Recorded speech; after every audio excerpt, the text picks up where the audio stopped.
Je veux qu'on parle d'un autre dossier qui a fait réagir énormément depuis le début de la semaine, en fait, depuis lundi soir sur les réseaux sociaux. Souper presque parfait, est-ce que vous suivez encore? Non. Moi, j'écoute encore. Je trouve que c'est un chouette divertissement. J'ai un petit plaisir à écouter ça. Ça me détend en fin de journée quand je l'attrape. Et lundi, j'étais devant ma télé et j'ai vu, c'est une semaine Québec, ils sont en Québec. Et j'ai vu cette Anne-Marie préparer son souper. Jeune fille de 20 ans, très jolie jeune fille de 20 ans qui prépare son souper. Elle cook très bien et pendant la préparation de son souper, elle a fait une drôle de sortie qu'on comprend plus ou moins. Sur la raison d'être des handicapés et leur rôle en société. Et ça a choqué beaucoup de monde. Ça a fait réagir énormément. La fille se fait varloper depuis ce temps-là sur les réseaux sociaux. Exactement. Elle se fait ramasser. André Ducharme s'est fait ramasser considérablement parce que lui fait la narration durant tout ça. Alors les gens ont tendance à lui donner le crédit de ce qui se passe en ondes ou pas. T'sais. C'est le visage connu de l'émission. Exactement. Ou la voix connue de l'émission, disons. Alors que lui reçoit le produit déjà construit, si vous voulez, déjà cané, bâti. Et après ça, il va faire la narration par-dessus tout ça. On a demandé à parler à la jeune fille en question pour qu'elle puisse s'expliquer. Tu sais, pour qu'elle puisse revenir sur ses propos et puis juste nous en parler puis expliquer ce qui s'est passé. Tu as repensé un peu depuis ce temps-là. Ouais, ben, probablement, tu sais. Fait qu'on a voulu lui parler à elle, ça n'a pas fonctionné. Sa sœur est sortie dans les journaux, elle n'a pas voulu nous parler non plus. Elle a plus sorti sur Facebook, en fait, puis les journaux en font mention. Ouais. Tu sais, elle dit que sa sœur, le montage, puis sa sœur s'est peut-être mal exprimée pendant qu'elle faisait autre chose. Ça ressemble à ça, là. Mais... En gros, ouais. On a souhaité parler à la production, en fait à André Ducharme, qui voudrait nous parler, mais il y a un silence radio qui est imposé par la production parce qu'on attend que ça se calme un tout petit peu et la production refuse de nous parler aussi. Alors, vous voyez, tu sais, le processus qu'on a essayé d'aller chercher pour avoir juste, tu sais, justement les mots justes, puis l'idée derrière tout ça, puis pourquoi la production a accepté de diffuser ça aussi, parce qu'à mon avis, l'essence du problème vient peut-être aussi un peu de là. Oui, elle l'a dit, elle a le droit de le penser, on a le droit de pas être d'accord, mais la production a quand même décidé de diffuser ces propos-là. Alors, tu sais, il y a comme il serait le fun d'avoir des réponses de part et d'autre, je vous dirais. Et là où ça prend un nouveau tournant aujourd'hui, c'est que il y a un homme qui s'appelle Richard Guillemette, qui est fondateur du mouvement citoyen Handicap Québec, qui a envie de faire une mise en demeure à la jeune fille Anne-Marie en question. C'est à la jeune fille ou à l'émission? À la jeune fille, directement. Okay. De ce que j'ai compris, en tout cas, de ce qui est écrit. Et on l'a au bout du fil. Richard Guillemette qui pourra nous expliquer peut-être plus amplement sa démarche. Bonjour, Richard. Bonjour, ça va bien, Marie-Christine? Ça va très bien, merci. Vous aussi?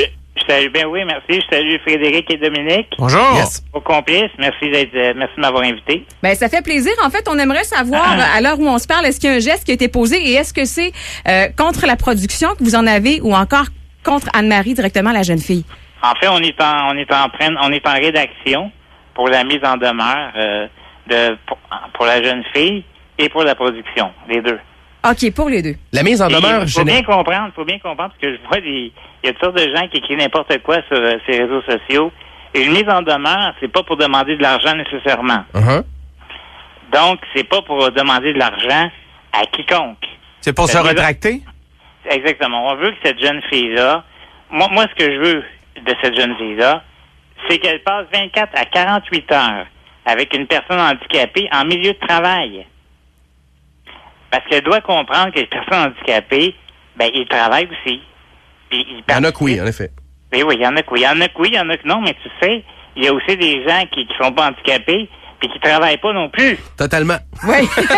Bon point. Alors, écoutez, de dire que les personnes handicapées n'ont pas leur place dans la société, de dire également que nous, on paie pour eux. Moi, personnellement, je veux vous dire que personne ne paie pour moi, puis c'est moi qui paye pour plusieurs d'entre nous tous. Et c'est correct, notre système est fait comme ça.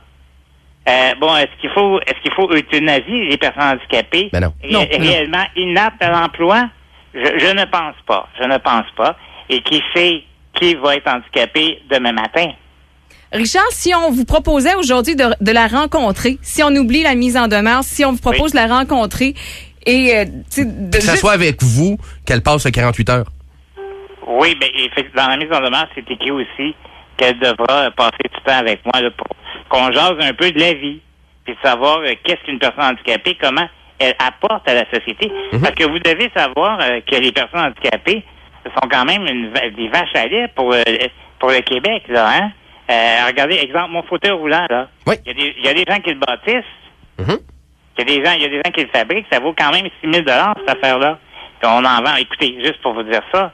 Mais oui, j'accepterais de rencontrer et j'oublierais la mise en demeure si elle accepte qu'on discute sur une tribune et qu'elle s'excuse publiquement. C'est évident. Maintenant, vous m'avez posé la question. Et VTL, on fait quoi avec ça? Mhm. Je veux que VTL aussi m'explique pourquoi ils ont laissé passer ça. Moi, j'ai mon idée. Mon idée, je vais vous la dire, là, un peu raide, là. Je pense qu'ils voulaient faire un gros show. Puis là, quand ils ont vu ça, ils ont dit, ah, tiens, elles viennent-tu de dire ça? Puis ah ouais, en ondes. Tu comprends? Ils ont peut-être pas réfléchi aux conséquences. Ben, moi, je pense qu'ils ont réfléchi, mais je pense pas que les gens demain vont arrêter d'écouter VTV. Je pense pas, là. Non. Mais en même temps, Richard, moi, j'ai l'impression que, écoute, c'est dans ma philosophie côté liberté d'expression que ce discours-là doit être entendu pour par la suite être dénoncé. Ben écoute, je l'ai vu ça aussi à plusieurs places. J'ai fait des likes parce que les gens qui écrivaient ça, ben oui, c'est vrai, on like. Parce que, écoute, je suis peut-être innocent. Je défends les droits des personnes handicapées depuis toujours. Mhm. Puis je pensais que ça n'existait plus, ça. Je pensais pas qu'il y avait encore du monde qui pensait que les personnes handicapées étaient inutiles à la société. Écoute, j'étais dépassé. Ben, Premièrement, moi, je l'ai pas vu, ça. On me l'a envoyé. OK. J'écoutais pas la télé. Ben, en fait, oui, j'écoutais. On était en période électorale, Oui. les élections. Mais là, quand on m'a envoyé ça, je croyais pas que ça existait. Fait que dans un J'avoue. sens, c'est quand même pas une si mauvaise chose que l'émission ait diffusé ce segment-là, juste pour permettre d'en parler à nouveau et peut-être justement de déstigmatiser. Ben, Richard, moi, je trouve, depuis tantôt, j'y pense, là, excusez, ça fait Allemagne des années 30.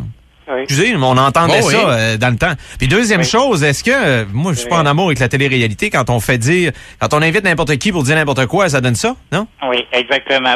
Oui, mais quoi qu'un souper presque parfait, c'est une émission de bouffe, là. Ça n'a absolument pas rapport, ce type de propos-là. C'est Joe Bin, c'est n'importe qui va Non, manger. non, à la télé. je sais, mais t'es pas, je veux dire, as-tu déjà écouté un souper presque Ben oui. parfait? Bon, ben c'est ça, je veux dire, il y a pas de grande discussion philosophique nécessairement. Ben, il dans devrait cette juste émission-là, parler de la là. bouffe, là. Et je vais vous dire, vous devez savoir quelque chose d'important. Les grands dossiers des personnes handicapées au Québec sont la pauvreté, justement. La pauvreté des personnes handicapées et le maintien à domicile. Puis ça, j'insiste à le dire, je profite de votre tribune pour le dire, puis je vous en remercie de me le permettre. Les personnes handicapées qui sont réellement inaptes à l'emploi, on l'a dit tantôt, on va pas les euthanasier. Mais ces gens-là, pensez pas qu'ils reçoivent de l'argent spécial, là. Non, c'est des gens qui sont sur l'aide sociale. Oui.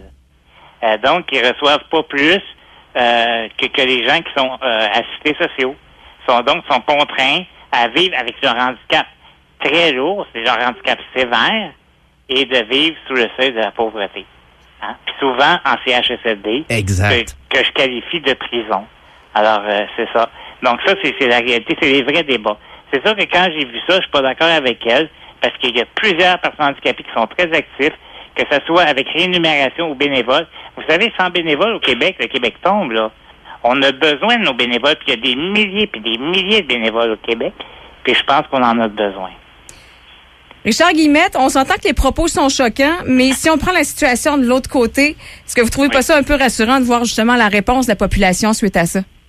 Parce qu'on sent quand même que c'est un cas isolé. Oui. Mais oui, j'espère que c'est un cas isolé. Je pense qu'il y a des gens qui pensent comme ça. Écoutez, là, j'ai été surpris par elle.